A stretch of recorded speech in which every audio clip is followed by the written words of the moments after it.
The voicemail sits in my phone like a ticking bomb. 3 days now, and I still haven't played it. Father's name glows on the screen, a name I haven't seen flash there in 2 years. Hey friends! Another tale awaits us today. I'm always curious about my listeners. Which corner of the world are you watching from? Share below. And if you enjoy these stories, becoming part of our family is just one subscribe away. Let's dive in. I'm Valentina, and this moment feels like standing at the edge of a cliff. The cursor hovers over the play button while my other hand clutches a glass of Cabernet, already half empty. My apartment feels too quiet, too still, as if the world is holding its breath. Just delete it, Lucas says from the kitchen, his voice gentle but firm. He knows the history, knows how each interaction with my father leaves fresh scars. You don't owe him anything. I know. But my finger betrays me, pressing play before I can stop myself. Val. Father's voice trembles through the speaker. I know I have no right to ask, but things aren't what they seem. Elaine she's. God, I've been such a fool. Please call me back. Please. The glass nearly slips from my hand. 2 years of silence, and now this? A desperate plea wrapped in cryptic warnings about his precious wife, the woman who systematically destroyed our family while wearing a smile like poisoned honey. What did he say? Lucas appears beside me, dish towel still in hand. Nothing. Everything. I don't know. The wine burns going down. He's finally figured out what Elaine really is. Only took him 8 years. My phone buzzes again, Grandmother Maggie's name flashing this time. My stomach drops. She never calls this late unless something's wrong. Valentina, you need to come home, she says without preamble. Your father. There's something wrong. Really wrong. Elaine's been moving money around, selling things behind his back. He's not himself. When has he ever been himself since she showed up? The words come out sharp enough to cut. This is different. Maggie's voice hardens. I found documents in her study. Things about your mother's accident that don't add up. Val, I think. The line goes dead. I stare at the phone, my heart hammering against my ribs. Lucas touches my shoulder, but I barely feel it. All I can see is my mother's face, frozen in that last photograph before the car accident. Before Elaine swooped in to help father through his grief. I have to go back, I whisper, the words tasting like ash. I'll come with you. No. I stand, already moving toward the bedroom. I need to do this alone. Whatever's waiting there. It's between me and them. My hands shake as I pull out my overnight bag. 8 years of watching Elaine systematically isolate my father, of enduring her subtle jabs and manufactured dramas. 8 years of watching her transform my vibrant, loving father into a hollow-eyed stranger who chose her lies over his own daughter. My phone buzzes one more time, a text from an unknown number. If you're coming home, be careful. Elaine knows people are asking questions. She's dangerous when cornered. Oliver Reed. I haven't heard from him since high school, before he became a private investigator. Before everything fell apart. I pack quickly, mechanically, while Lucas watches from the doorway. He knows better than to argue. The rage I've suppressed for years burns hot and clean now, focusing my thoughts to a sharp point. What are you going to do? He asks finally. I zip the bag closed, meeting his eyes in the mirror. Whatever it takes to get my father back. And if Elaine really had something to do with my mother's death. I let the sentence hang unfinished. Some promises don't need to be spoken aloud. Some vengeance writes itself in blood. The iron gates of my childhood home loom before me, their familiar scrollwork now seeming more like prison bars than decoration. Father's Mercedes isn't in the circular driveway, just Elaine's gleaming white Lexus, pristine as ever. Like her, it's all surface shine and calculated presence. I park behind it, deliberately close. Let her worry about door dings. The front door opens before I reach it. Elaine stands there in her signature pearl gray dress, not a hair out of place. Valentina, darling. What an unexpected pleasure. Her voice drips artificial sweetness, but her eyes are sharp as razors. She doesn't move from the doorway. Where's my father? I keep my tone flat, professional. The kind I use with difficult clients. Thomas is resting. He's been under the weather. She steps aside, finally, her designer heels clicking against the marble foyer. I'm sure whatever brought you here can wait until. Val. Father's voice drifts down from upstairs, weak but urgent. Is that you? I brush past Elaine, taking the stairs two at a time. Behind me, her breath catches a small, angry sound. Father sits in his study, surrounded by scattered papers and empty coffee cups. The sight of him hits me like a physical blow. His face is gaunt, hair more gray than black now. The confident entrepreneur who once commanded boardrooms has been replaced by someone diminished. You came. He tries to stand, stumbles slightly. I wasn't sure. Sit down, Thomas. Elaine appears beside me, all concern and flutter. You know what Dr. Reynolds said about overexerting yourself. I'm fine. But he sits, avoiding my eyes. Val, I need to tell you. Thomas, darling, you're exhausted. Why don't I make us all some tea? Elaine's hand rests on his shoulder, perfectly manicured nails digging in slightly. A warning. I step closer to his desk, pretending to study the papers there. Most are financial documents, but one catches my eye. Transfer papers for the lake house. Mother's favorite place. The date on them is last week. You're selling the lake house? The question comes out sharper than intended. Father's face crumples. It's complicated, sweetheart. The business. There have been some setbacks. What your father means, Elaine cuts in smoothly, is that we're restructuring our assets. Nothing for you to worry about. Really? I pull out my phone, fingers steady as I type. Because according to the county records, the lake house was transferred to a shell company owned by Marcus Davidson. Isn't he your ex-husband, Elaine? The temperature in the room drops 10 degrees. Elaine's perfect mask slips for just a moment, revealing something ugly underneath. You've been investigating me? Her voice is soft, dangerous. Maggie called me. I meet her gaze directly, right before someone conveniently cut off her phone service.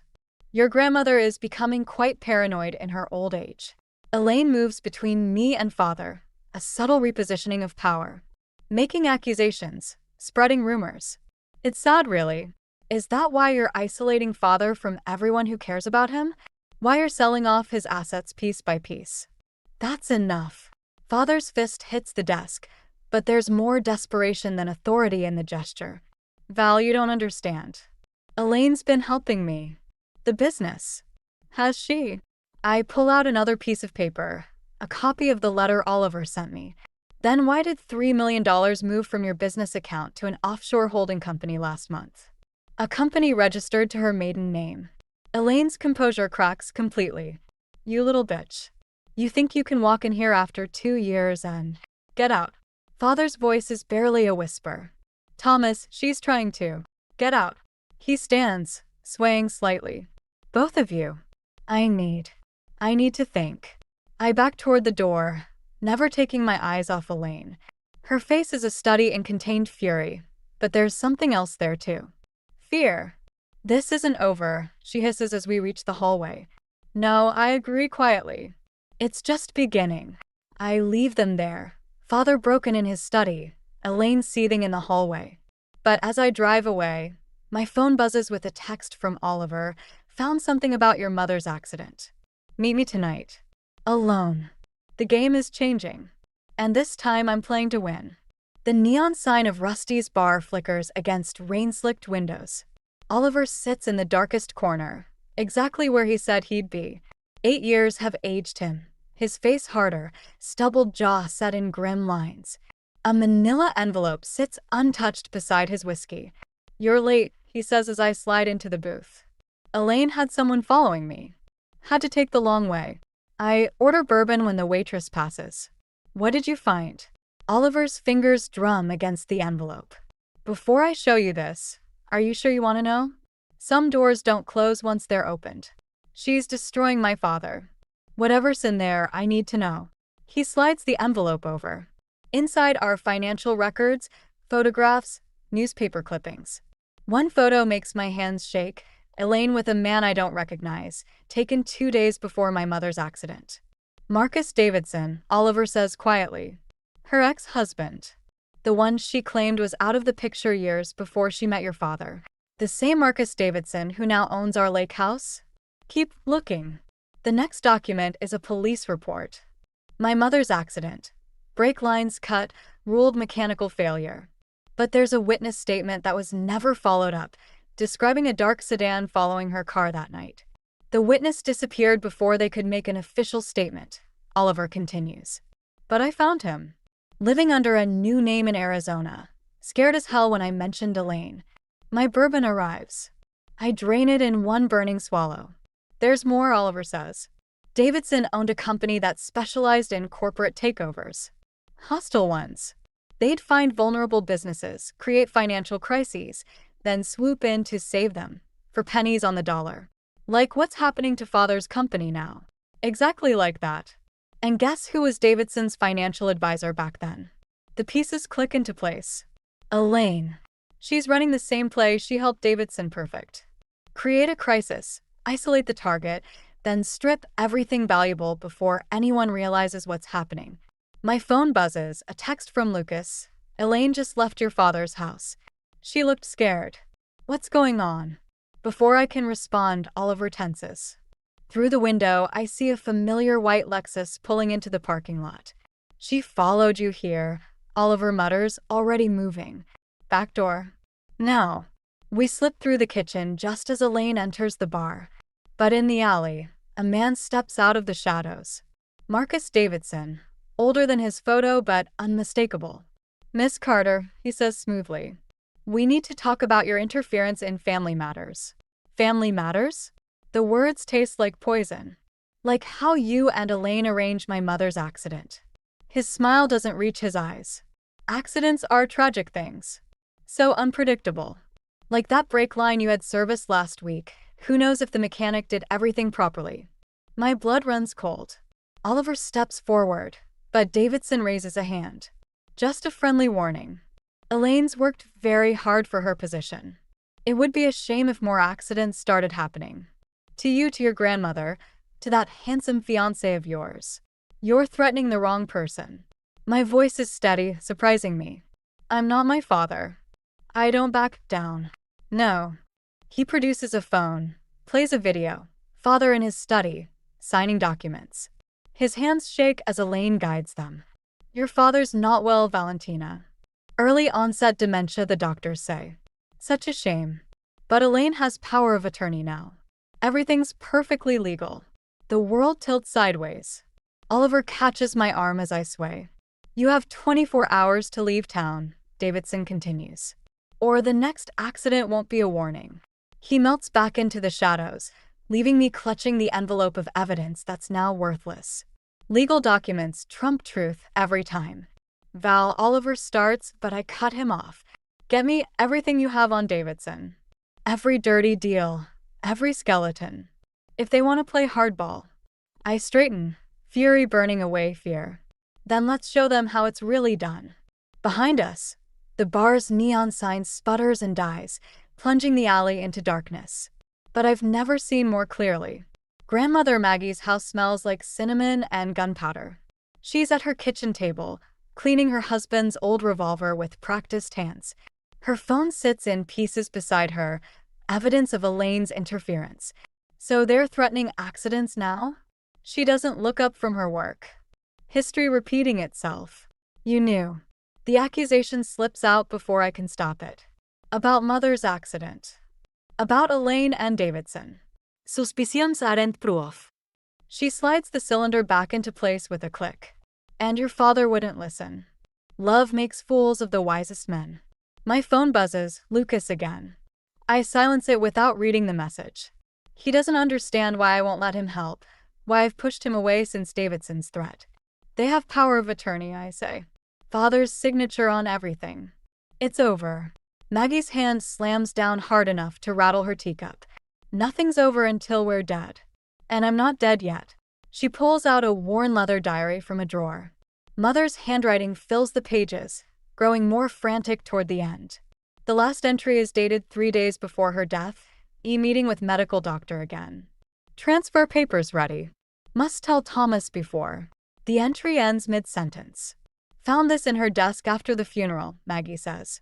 Elaine got to everything else first. but she missed this. A key falls from between the pages, old, brass, with a bank's logo. Safety deposit box, Maggie explains. Your mother was always careful. Always had backup plans. My hands shake as I pick up the key. Why didn't you tell me before? Because you weren't ready to burn everything down. She meets my eyes. Are you ready now? Before I can answer, headlights sweep across the windows. A car pulling into the driveway. Father's Mercedes. Valentina. His voice is stronger than at the house. More like his old self. I know you're here. We need to talk. I move to the window.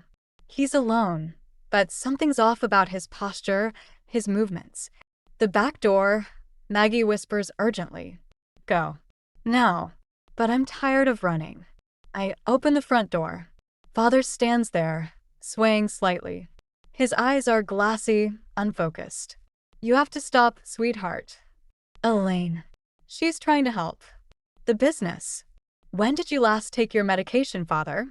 He blinks, confused. Elaine handles. She knows what's best. Thomas Carter. Maggie's voice cuts through the night. What pills has that woman been giving you? Another car approaches, the white Lexus. My heart races as Father grabs my arm, his grip desperate. Please, he whispers. I remember things sometimes. When the fog clears. Your mother. She tried to warn me, but Elaine's medication helps. Makes everything quiet again. The pieces click together with sickening clarity. Not dementia, drugs. Elaine's been drugging him, keeping him compliant while she and Davidson dismantle his life. Get inside, I tell him, but he pulls away. Can't. Promised Elaine. Supposed to bring you home. The Lexus stops. Elaine steps out, Davidson behind her. Thomas, darling, she calls. Time for your evening medication. Father moves toward her voice like a puppet on strings. I start after him, but Maggie's hand catches my shoulder. The diary, she hisses. The safety deposit box. That's your mother's real legacy. Choose your battlefield carefully. I watch Father get into Elaine's car. Watch Davidson's satisfied smirk as they drive away. The key burns in my pocket like a live coal. Tomorrow, I say quietly. The bank opens at 9. Maggie nods, understanding everything I'm not saying. The revolver disappears into her drawer, but we both know it won't stay there long. Sometimes saving someone means losing them first. Sometimes revenge means watching the people you love walk away, knowing it's the only way to set them free. The night stretches ahead, full of possibilities and promises. By morning, everything will change. The safety deposit box contains exactly 3 items: a USB drive, a handwritten letter, and an old photograph of Elaine with Davidson and another man I don't recognize. They're standing in front of a building that burned down 8 years ago, Father's first company headquarters. My hands shake as I plug the USB drive into my laptop. Files appear, hundreds of them. Financial records, emails, surveillance photos. My mother had been building a case, documenting everything. Your mother was thorough, Oliver says beside me. We're in his office, surrounded by case files and coffee cups. But this last piece. He taps the photograph. This changes everything. The third man in the photo is Dr. Reynolds, the same doctor now prescribing Father's medication. My phone rings, Lucas again. I silence it, ignoring the twist of guilt in my gut. Pushing him away hurts, but it's better than making him a target. Reynolds was their inside man, Oliver continues. He helped them take down other companies before yours. Create health crises. Manipulate records. The office door bursts open. Elaine stands there, perfectly composed except for the wild look in her eyes. Davidson looms behind her like a shadow. I wondered how long it would take you to find that box, she says quietly. Your mother was always too clever for her own good. Oliver reaches for his desk drawer, but Davidson's faster. The gun appears almost casually in his hand. Let's all stay civil, Davidson says. We're here to negotiate. Negotiate. The word tastes like acid. You killed my mother. Accidents happen. Elaine steps forward, her heels clicking on the hardwood. Just like they could happen to your grandmother. Or that sweet fiancé of yours. Lucas, isn't it? He works on the 10th floor of the Morton building. Such dangerous elevators in that place. My nails dig into my palms. What do you want? The USB drive. The files. Everything your mother collected. Her mask slips, showing something desperate underneath. Walk away, Valentina. Take Lucas and leave town. Your father's condition is delicate. He needs consistency, routine. My routine. You mean your drugs. I mean stability. Her voice hardens. Something you've been disrupting lately. Thomas was happy before you came back. Content. He was dying, Oliver cuts in. The toxicology reports. Davidson's gun shifts slightly. Oliver falls silent. Last chance, Elaine says. Give me the drive or start planning funerals. The USB drive feels heavy in my hand.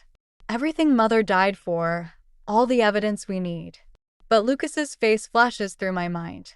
Grandmother Maggie's defiant stance. How many more people will die for this truth? My phone buzzes again, not Lucas this time, but a text from an unknown number. Don't give in. Backup coming. Maggie. Of course she'd have a plan. I hold out the drive. Take it.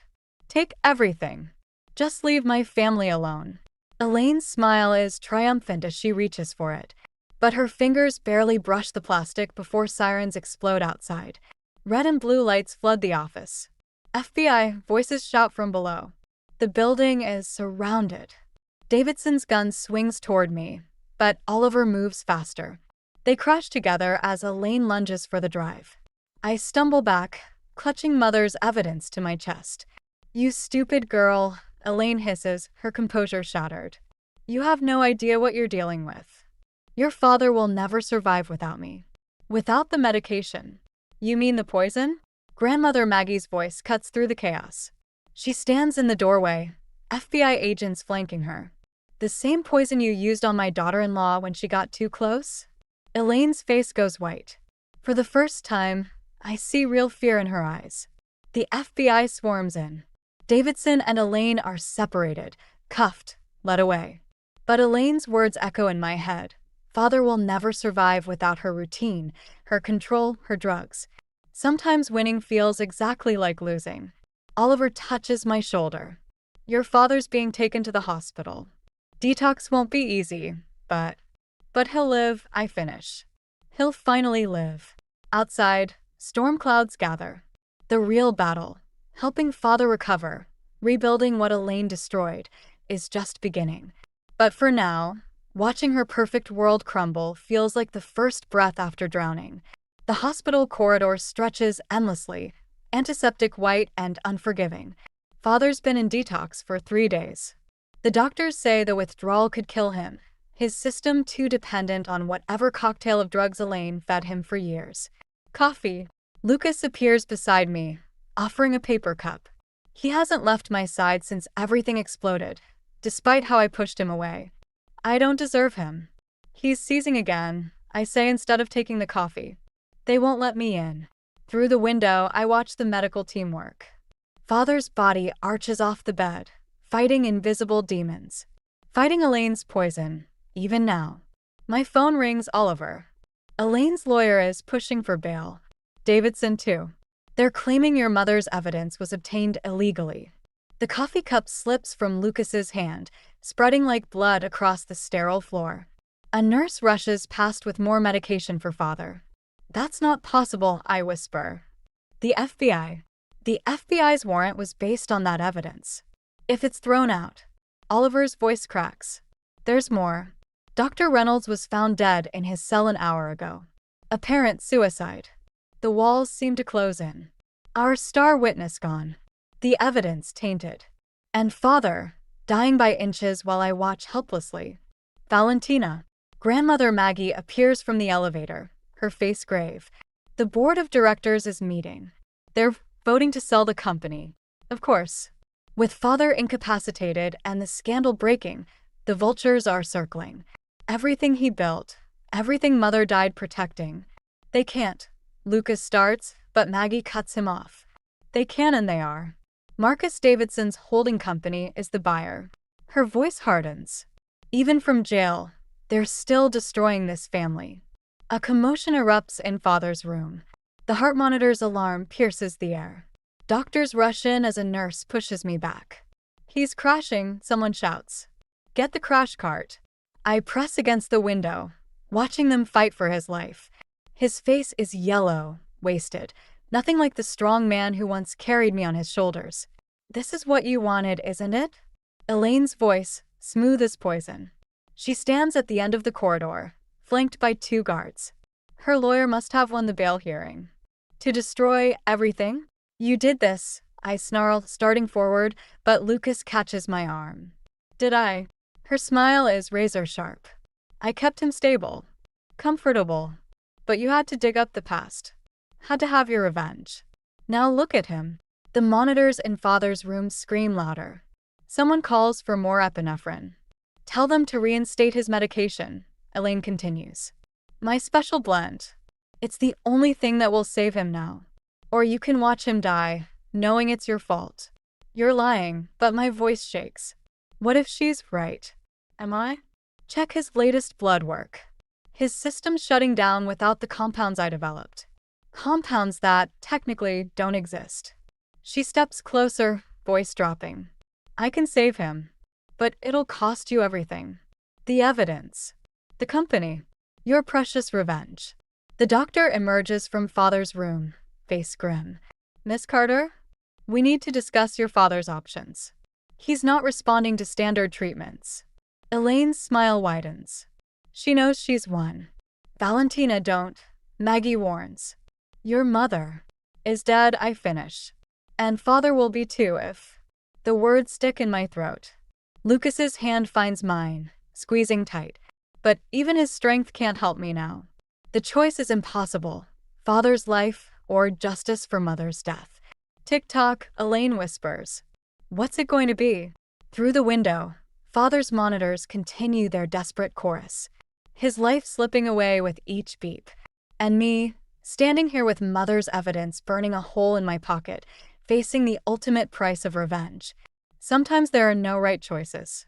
Only the ones we can live with. Or die with. The hospital lab is deserted at midnight. I watch Elaine measure precise amounts of clear liquid into Father's 4-bag, her movements practiced, efficient. The security camera's red light blinks silently above us, Oliver's team recording everything. You know what's fascinating about pharmaceutical compounds? Elaine doesn't look up from her work. How the same substance can heal or kill, depending on the dosage.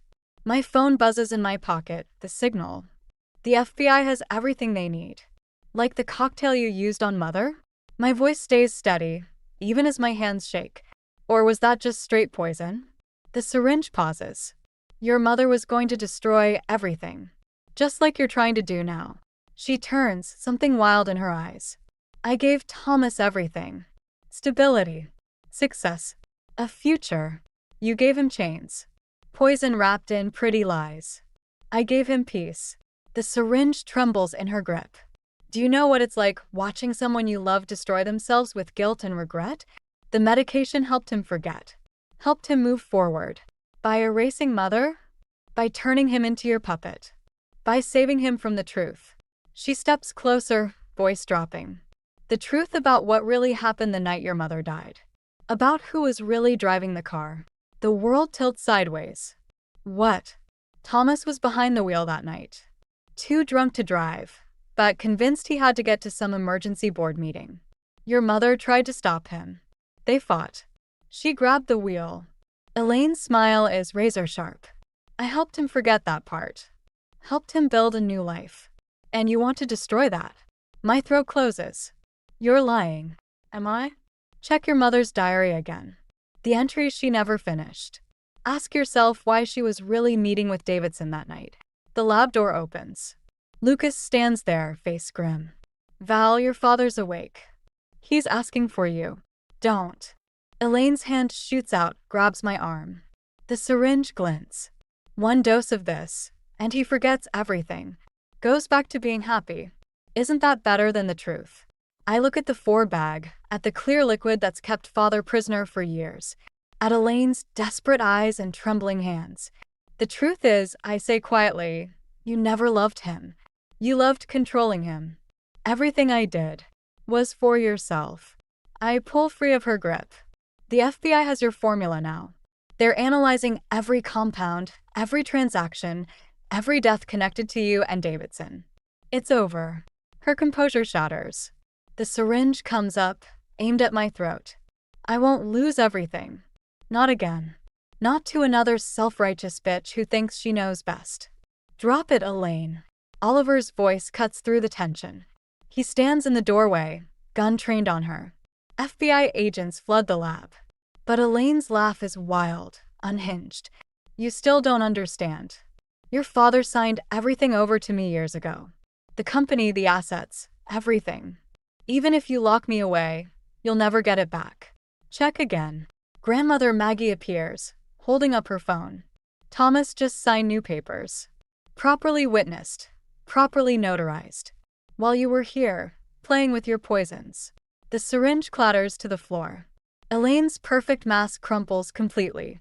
He wouldn't, she whispers. He needs me. The medication. He chose truth, I say softly. Even with all its pain. He chose to remember.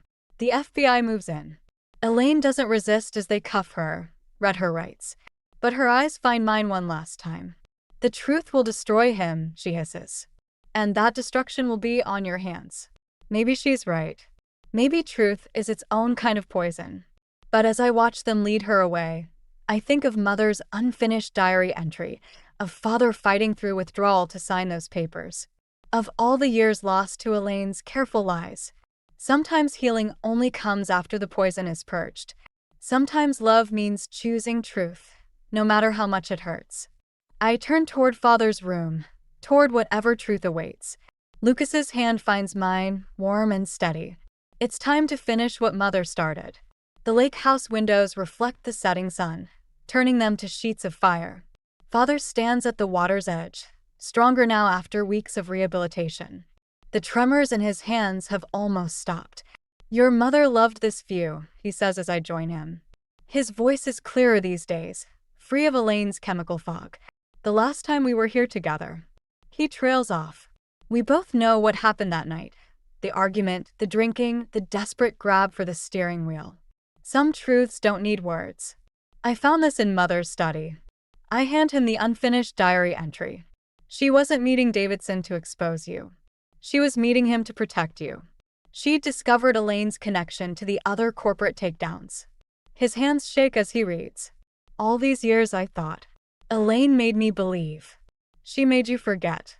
But Mother never stopped fighting for you. Inside the house, Lucas and Grandmother Maggie are unpacking boxes. We're reclaiming this place, piece by piece.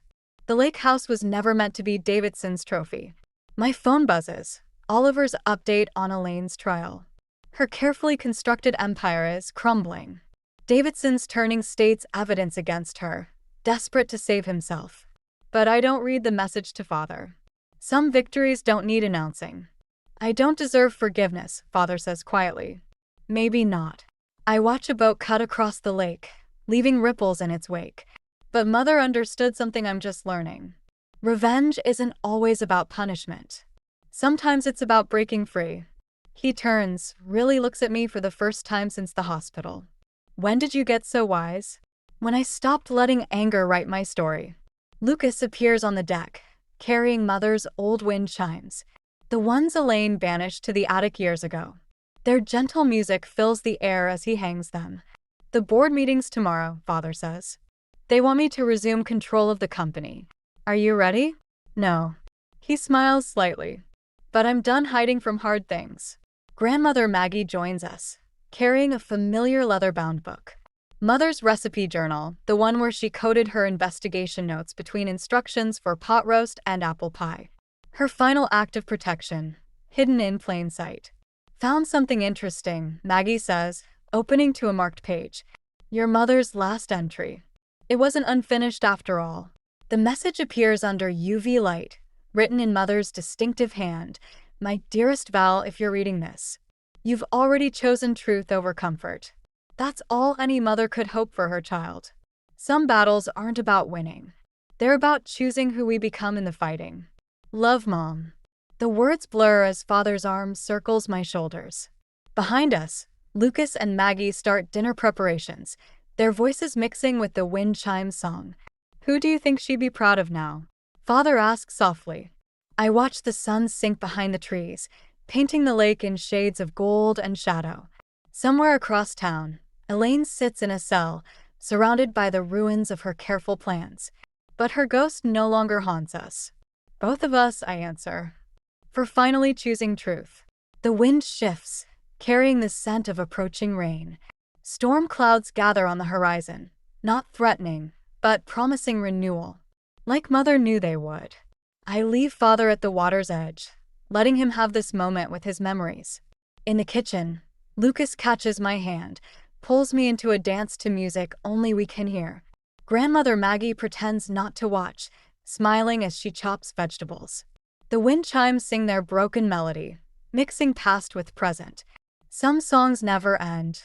They just change key, become something new, something stronger. Like us, like truth, like love.